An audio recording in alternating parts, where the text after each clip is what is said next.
Okay guys, ini anak kucing di mana yang amazing kitten.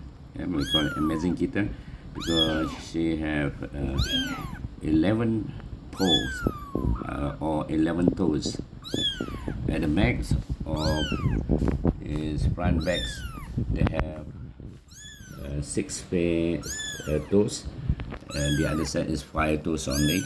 5 toes, you can see 5 toes, and the front feet is normal 5 toes, and the other one is also 5 toes. You can see 5 toes.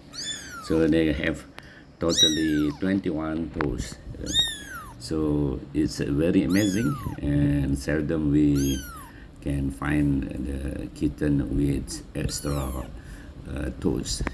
Okay, I hope you can enjoy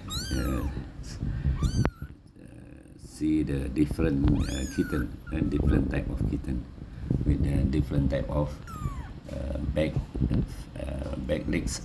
They have 11 toes, and then the front legs is normal with 10 toes. All total toes is 21 toes. Okay.